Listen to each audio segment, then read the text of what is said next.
ईश्वर इनको इसी प्रकार से प्रगति करे और हमेशा विपक्ष में बैठे रहें, ये हम प्रार्थना करते हैं। कि बड़ा हसीन है उनकी जवान का जादू, लगा के आग बहारों की बात करते हैं। जिन्होंने रात में बेखौफ बस्तियां लूटी, वही नसीब के मारों की बात करते हैं।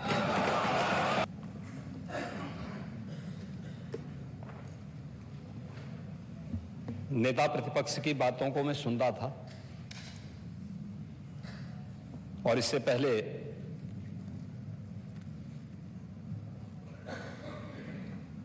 दलीय नेताओं ने भी अपनी बातें यहां पे रखी हैं। मैं उन सब का हृदय से धन्यवाद करता हूं।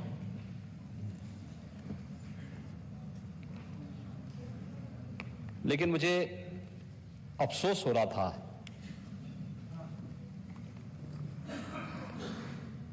कि नेता विरोधी दल लीक से हटकर के आजकल बोलने के आदी हो चुके हैं।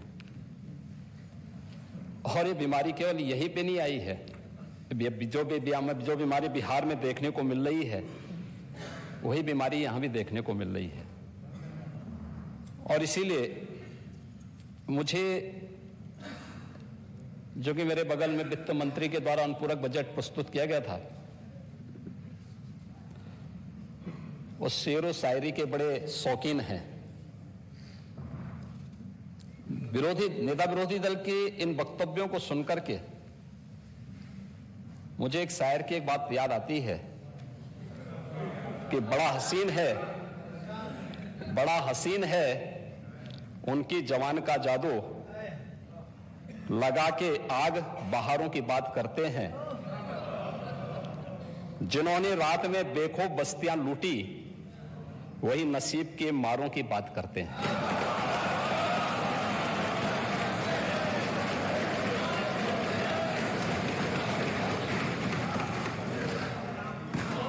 गलत तो नहीं बोला ना?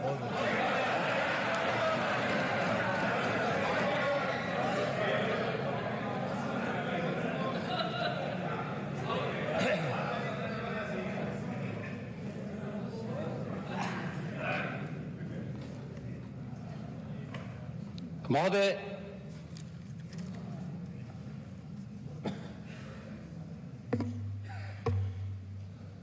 वैसे ये अच्छी शुरुआत है दो प्रकार से कि उत्तर प्रदेश विधानमंडल में, विधानसभा में, विधान परिषद में पिछले 6-7 वर्षों में चर्चा पर चर्चा का एक माहौल बना है। और पिछले 22 के बाद से तो इसमें और भी अच्छी एक सकारात्मक पहल हुई है। और उसमें भी विरोधी पक्ष के लोग खूब तैयारी करके आना चाहते हैं। ईश्वर इनको इसी प्रकार से प्रगति करे और हमेशा विपक्ष में बैठे रहें, ये हम प्रार्थना करते हैं। आज यहां पे जो चीजें चल रही थी अनुपूरक बजट के बारे में, मुझे आश्चर्य हो रहा था कि नेता विरोधी दल तो प्रदेश में 2012 से 2017 के बीच में मुख्यमंत्री के पद पर भी प्रदेश को अपनी सेवाएं दे चुके हैं, कई बार संसद में भी रहे हैं।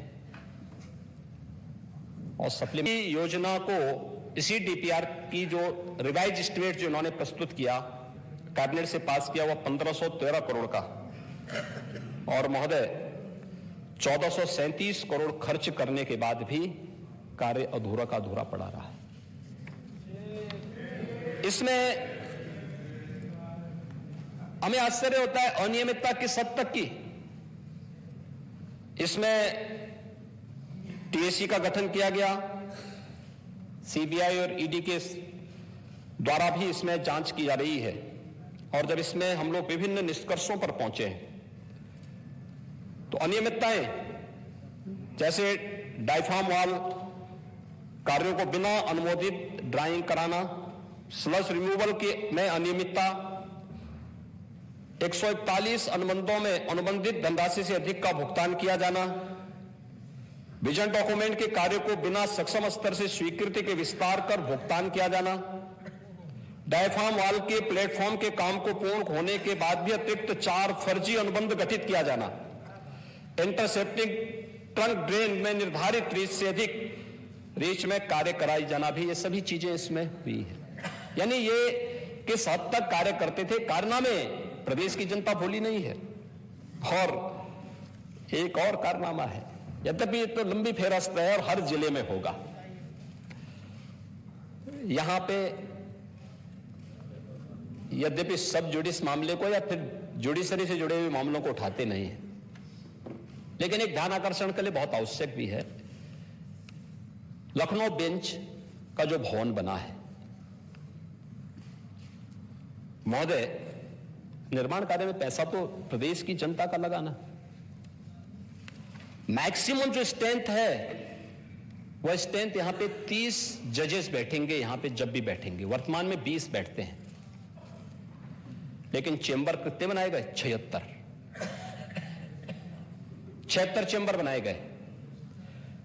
इसकी जो पीपीआर थी वह भी 346 करोड़ के आसपास की थी, और बाद में बढ़ करके इस पे पहले 771 करोड़ इसको किया गया, फिर 1561 करोड़ इस पर खर्च किए गए, और लाखों रुपया आज भी इस भवन के रख रखाव में खर्च होता है, केवल मेंटेनेंस पे खर्च होता है।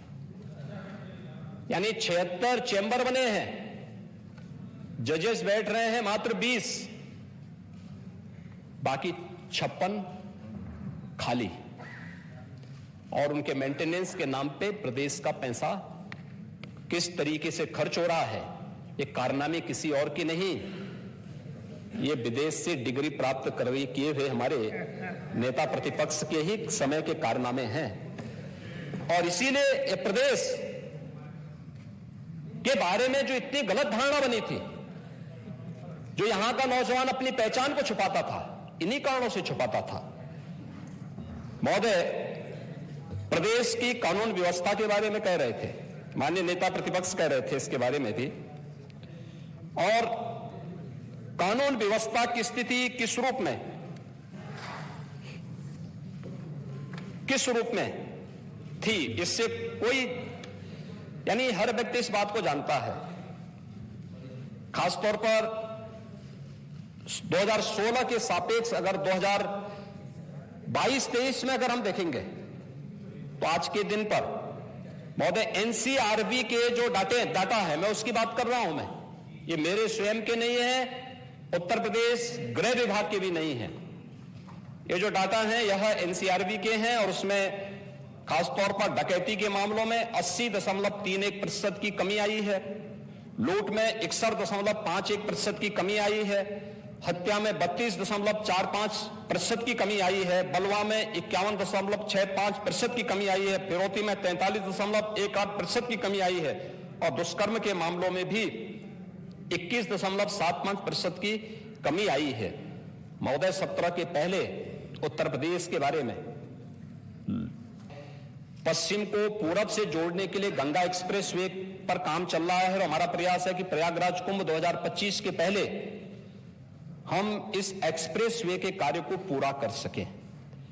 इसके बारे में हमारा पूरा प्रयास है कि इस कार्य, और ये देश के सबसे बड़े एक्सप्रेसवे में से एक है। इसके साथ ही प्रदेश के अंदर बलिया लिंक एक्सप्रेसवे, चित्रकूट में लिंक एक्सप्रेसवे के निर्माण की कार्रवाई, लखनऊ कानपुर ग्रीनफील्ड एक्सप्रेसवे के निर्माण की कार्रवाई कर जाएगी। हमें एक स्वस्थ प्रतिस्पर्धा को आगे बढ़ाना है, और मुझे प्रसन्नता है कि हमारी सरकार ने अलीगढ़ में राजा महेंद्र प्रताप सिंह जी के नाम पर विश्वविद्यालय की स्थापना की कार्रवाई को आगे बढ़ाया है।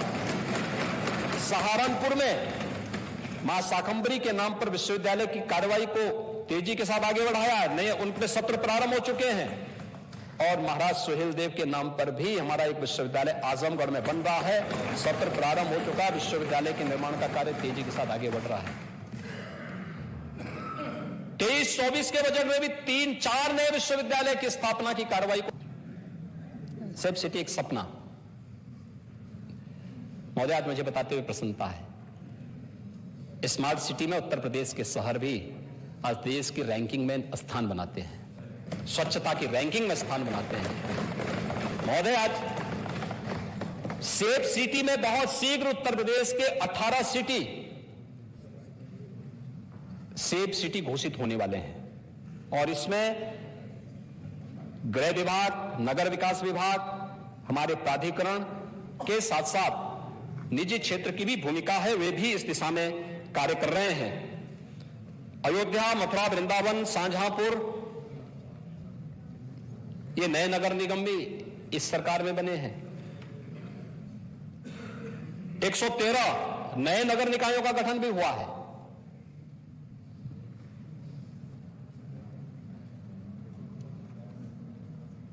महोदय, 10 स्मार्ट सिटी में integrated command and control centre ये क्रियाशील हो चुके हैं। शेष 8 में वह तेजी के साथ बन रहे हैं और हम बहुत शीघ्र इन कार्यक्रमों को आगे बढ़ाएंगे। लेकिन इसके साथ